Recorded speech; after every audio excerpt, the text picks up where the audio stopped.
Hello everyone, good morning. कैसे हैं आप लोग? उम्मीद करता हूँ सभी खैरियत होंगे। मेरा नाम सुहेल और मेरे यूट्यूब चैनल में आपका स्वागत है। अभी मैं अपने क्लास पे हूँ और जैसे मालूम चला है कि 2 दिन पहले सीबीएसई ने अपना सैम्पल पेपर जो है वो आउट किया है क्लास 10th और 12 के लिए। तो देखिए, बहुत सारे बच्चों के माइंड में एक डाउट रहता है कि स्टडी किस तरह किया जाए, सैम्पल पेपर को कब बनाया जाए, और भी जो गेस बुक आते हैं ओसवाल के हो गए या प्रीवियस ईयर के क्वेश्चन हो गए, उनको कब सॉल्व किया जाए, ये सारे डाउट जो है स्टूडेंट के दिमाग पे चलते रहते हैं। तो देखिए, इसका सबसे जो आसान तरीका है वो ये है कि सबसे पहला काम, देखिए जो काम स्टेप वाइज किया जाता है ना, उसमें कोई प्रॉब्लम नहीं आता है। तो देखिए, स्टेप ये है कि पहले आप आर एस अग्रवाल को सॉल्व करो। अगर मान के चलो मैं एग्जांपल लेता हूँ, मैथ्स के बारे में आपको बताता हूँ। तो देखो, सबसे पहले आप ये करो कि आर एस अग्रवाल के अंदर जितने भी एक्सरसाइज हैं सबको सॉल्व करो। एक्सरसाइज सॉल्व करने के बाद एनसीईआरटी के अंदर जो एग्जाम्पल है आप उसके प्रॉब्लम को सॉल्व करो। इससे आपको एक सबसे बड़ा प्रॉफिट ये होगा कि आपका एनसीईआरटी का आधा से ज़्यादा क्वेश्चन हो जाएगा, क्योंकि जो एग्जाम्पल है और कुछ एक्सरसाइज क्वेश्चन है लगभग यही एनसीईआरटी के अंदर मौजूद है। फिर भी अपने तसल्ली के लिए, क्योंकि बहुत लोग के माइंड में ये डाउट रहता है कि एनसीईआरटी क्वेश्चन सब एनसीईआरटी से आता है, मेन सिलेबस एनसीईआरटी है, तो आप एक बार एनसीईआरटी भी बना लो। तो पहला आपका काम क्या है, आर एस अग्रवाल का एक्सरसाइज, जितना भी एक्सरसाइज आप उसको सॉल्व करो, एग्जाम्पल सारा सॉल्व करो, प्लस आप एनसीईआरटी, और हाँ, एनसीईआरटी एग्जाम्पलर जरूर बना लो। एनसीईआरटी एग्जाम्पलर में कुछ क्वेश्चन अलग रहता है, उसको बना लो। आप ये 3 चीज कर लेते हो ना, तो आपके पास चौथा, मैं कहता हूँ किसी सैम्पल पेपर को आपको देखने की जरूरत नहीं है।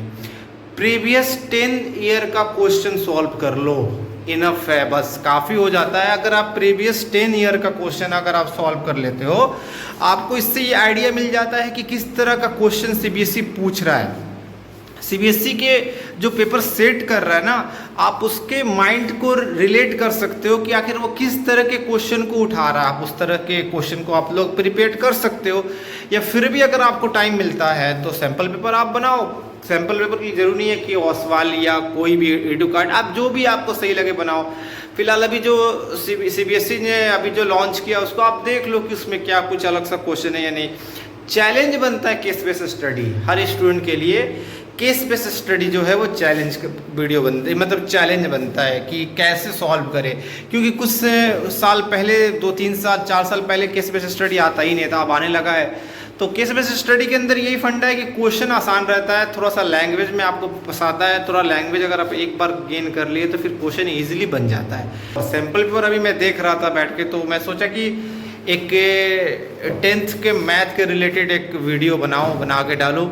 मैं पहले चैनल बनाया था जिस पे मैं क्या करता था कि जो भी मुझे पढ़ाना होता था मैं पढ़ा के डालता था, पर यूट्यूब पे टीचर बहुत सारे हैं, इसीलिए मैंने वो चैनल को छोड़ दिया था। पर ये मुझे इन्फॉर्मेटिव बात लगा तो मैं सोचा कि इसको वीडियो बना के आप तक पहुंचा दूं। तो तैयारी इस वे में करो जिस वे में मैंने बताया है, बेस्ट रहेगा आपके लिए। प्रीवियस 8 ईयर से मैं पढ़ा रहा हूँ, अब मुझे आइडिया है। इस तरह से अगर आप तैयारी करोगे तो इंशाल्लाह अच्छे नंबर से आप मैथ्स में जो है वो आप पास आउट कर जाओगे, अच्छे नंबर से 90+ इंशाल्लाह।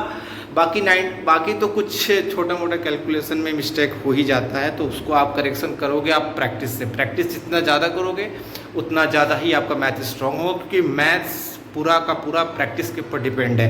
आपका प्रैक्टिस जितना स्ट्रॉन्ग होगा आपका मैथ उतना स्ट्रॉन्ग होगा, ठीक है।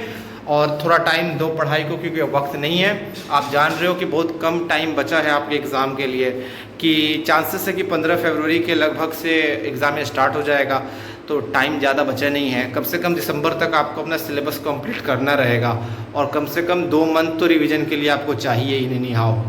तो बेस्ट ऑफ लक, पढ़ाई करते रहो अपना। और मैं अब कुछ वीडियो जो है वो स्टडी और एजुकेशन के रिलेटेड बनाऊँगा, ठीक है। इंशाल्लाह फिर मिलते हैं अगले वीडियो में।